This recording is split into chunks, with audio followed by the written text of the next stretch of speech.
السلام علیکم میری پیاری طلبہ و طلبات. میں Shahzada Ejaz Ahmad, teacher boys higher secondary school Nagri. آج جو ہمارا موضوع ہے میری پیاری طلبہ و طلبات، وہ علامہ اقبال کی نظم جگنو ہے. میں اس نظم کو پڑھوں. آپ اپنی کتاب کے پیج نمبر 203 پر نظر جما کے رکھیں. پہلے میں اس نظم کو پڑھوں، پھر میں آپ کی آسانی کے لیے اس نظم کا ایک خلاصہ پیش بھی کروں گا. اس خلاصے کے اندر سے ذریعے ہمیں پتہ چلے گا کہ علامہ اقبال جگنو کے ذریعے انسان کو کیا میسیج دینے کی کوشش کرتا ہے، کیا کچھ سمجھانے کی کوشش کرتا ہے. لہٰذا آپ اپنی کتاب کے صفحے نمبر 203 پر نظر جما کے رکھیں. جیسے علامہ اقبال کہتے ہیں، جگنو کی روشنی ہے کاشانہ چمن میں، یا شمع جل رہی ہے پھولوں کے انجمن میں. آیا ہے آسمان سے اڑا کر کوئی ستارہ، یہ جان پڑ گئی ہے مہتاب کی کرن میں. یہ شب کی سلطنت میں دن کا سفیر ہے، غربت میں آ کے چمکا گمنام تھا وطن میں. تکمہ کوئی گرا ہے مہتاب کی قبا کا، دزا ہے یا نمایاں سورج کی پیرہن میں. حسن قدیم کی یہ پوشیدہ ایک جھلک تھی، لے آئی جس کو قدرت خلوت سے انجمن میں. چھوٹے سے چاند میں ہے ظلمت بھی روشنی بھی، نکلا کبھی گہن سے آیا کبھی گہن میں. چھوٹے سے چاند میں ہے ظلمت بھی روشنی بھی، نکلا کبھی کہن سے آیا کبھی کہن میں. پروانہ ایک پتنگا جگنو بھی ایک پتنگا، روشنی کا طالب روشنی سرپا. ہر چیز کو جہاں میں قدرت نے دل بری دی، پروانہ کو تیج دی جگنو کو روشنی دی.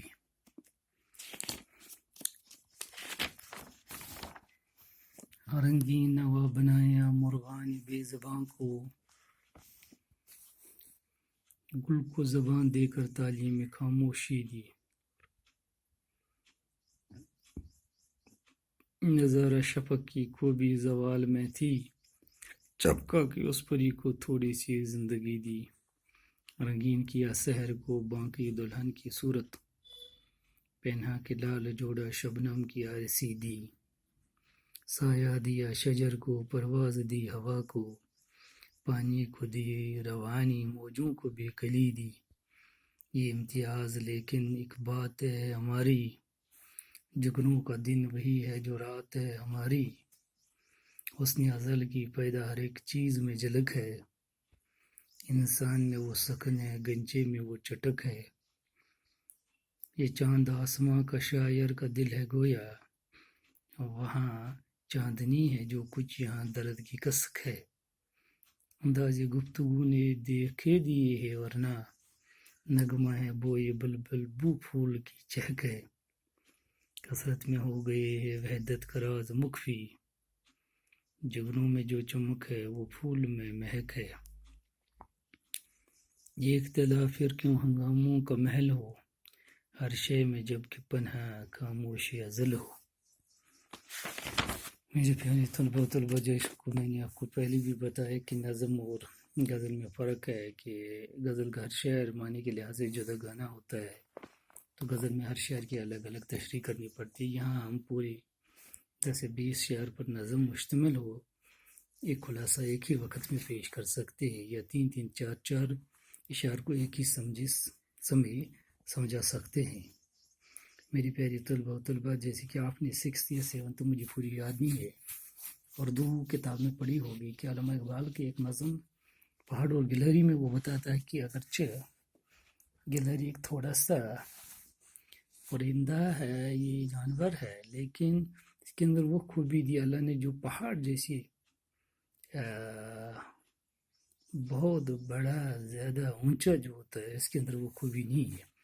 وہاں اللہ تعالیٰ کہتا ہے کہ کوئی چیز برا نہیں قدرت کی کارفانی میں، یعنی ہر ایک چیز کے اندر اپنی اپنی جگہ اہمیت اور افادیت رکھی ہے. اللہ نے کوئی چیز اللہ نے اس دنیا میں یوں ہی نہیں بنایا ہے. تو میرے طلبات اس نظم کے اندر بھی علامہ اقبال ہمیں یہ بتانے کی کوشش کرتا ہے کہ جگنو ایک چھوٹا سا کیڑا ہے، لیکن اللہ نے جو اس کو اندر روشنی دی ہے، اس روشنی کی وجہ سے اس کی وہ اہمیت ہے جو اس کے باقی جانوروں یا کیڑوں سے منفرد اور ممتاز بنا دیتا ہے.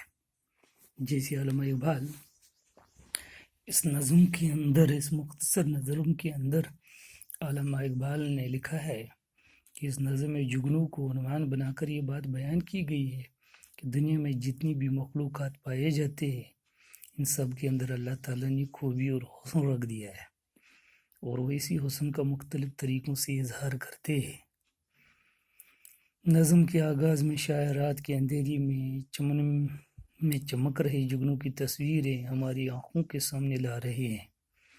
وہ اس کو پھولوں کی محفل میں جل رہی شمع سے، آسمان کے ستارے سے، چاند کی کرن سے، رات کی سلطنت میں وارد ہوئی دن کے سفیر سے اور سورج کا پیرہن پہنے ہوئے ذرے سے تشبیہ دیتے ہیں.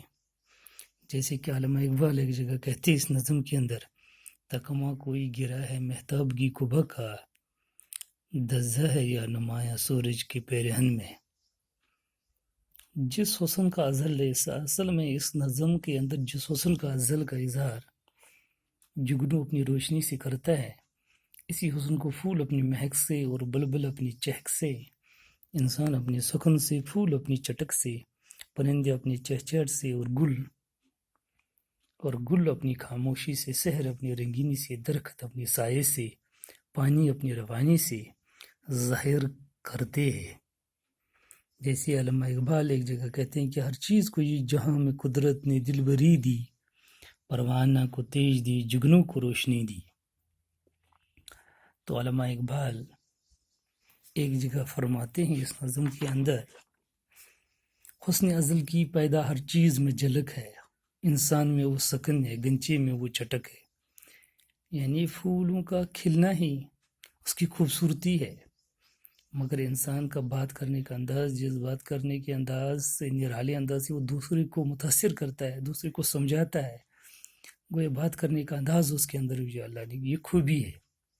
تو اس نظم کے اندر علامہ اقبال کہتے ہیں کہ فرق تو یہ ہے کہ جو ہمارے لیے رات ہے وہ جگنو کے لیے دن ہے.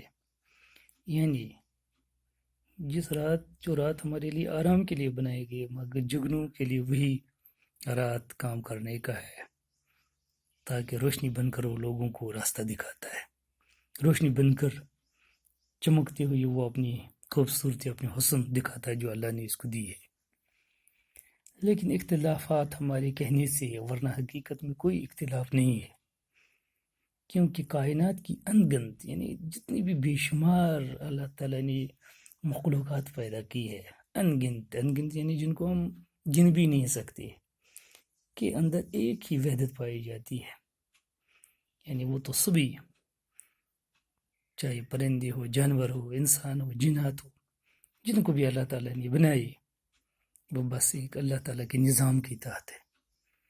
یعنی اللہ تعالیٰ کی حکم اس کے منشی کے تحت چلتے ہیں. میری پیاری طلبہ و طلبات، یہ نظم جو ہے، اس نظم میں علامہ اقبال نے بے انتہا تشبیہات کا استعمال کر کے سمجھانے کی کوشش کی کہ اصل میں جو انسان ہے، انسان اگر اشرف المخلوقات ہے، مگر جگنو ایک چھوٹا سا کیڑا کے بھی اندر اللہ نے اپنی ایک نرالی خوبی پیدا کی ہے، کیونکہ اللہ تعالیٰ نے دنیا کی ہر چھوٹے بڑے چیز کو خصوصیتوں سے نوازا ہے. جگنو ہو یا پروانہ، چاند ہو یا بلبل، پھول ہو یا شبنم، کوئی بھی چیز فضول نہیں. میرے پیارے طلبہ طلبات، مخلوقات کو امن و امان اور اخوت کے لیے پیدا کیا گیا. ڈاکٹر سر محمد اقبال کی نظم جگنو بھی وحدت میں کثرت کا راز سمجھایا گیا ہے. مگر اگرچہ اس جگنو کے اندر چھوٹی چھوٹی بہت ساری خصوصیات ہے، لیکن آخر پر ہم یہ کہہ سکتے ہیں بس ایک اللہ کے منشی کے تحت اس کی زندگی گزرتی ہے.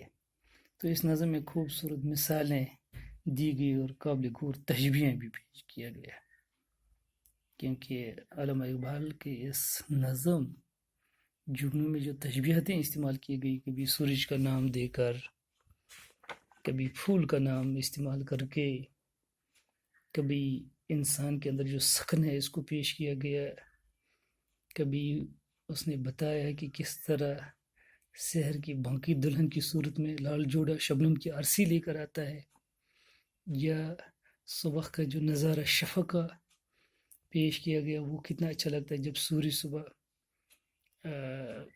طلوع ہوتا ہے کہ اس کی شفق جو ہے اسی سے دنیا کی آغاز ہوتی ہے۔ تو یہاں بھی جگنو ایک اڑنے والے کیڑے جس کی جسم سے رات کے وقت روشنی نکلتی ہے، اس کو موضوع بنا کر ایک خوبصورت نظم لکھی علامہ اقبال نے سمجھانے کے لیے۔ بہرحال اس نظم کو پڑھنے کے بعد آپ نے یہ سمجھ لیا ہوگا کہ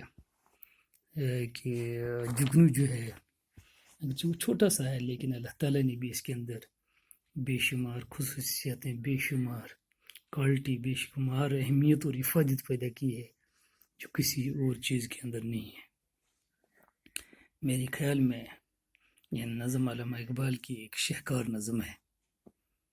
اس نظم کے اندر جو کچھ علامہ اقبال جگنو کی اہمیت کے بارے میں بتاتے، شاید اگر ہم کوئی اور جگنو کی اہمیت پر مضمون 50 صفحات پر بھی لکھتا ہے وہ اتنا خوبصورت نہیں ہوتا جتنا علامہ اقبال نے بس ایک ہی صفحے پر یا 2 صفحے پر چند اشعار کی نظم بنا کر جگنو کی اہمیت اور افادت کو پیش کیا، وہ قابل دید ہے۔ میرے خیال میں آپ کو اس نظم کا جو خلاصہ میں نے بتایا، آپ نے کچھ جگنو کی خصوصیات اور اس کی اہمیت کے بارے میں تھوڑی بہت کوئی بات سمجھ آئی ہوگی، جو بات آپ کو انشاءاللہ امتحان میں کارآمد ثابت ہوگی۔ شکریہ۔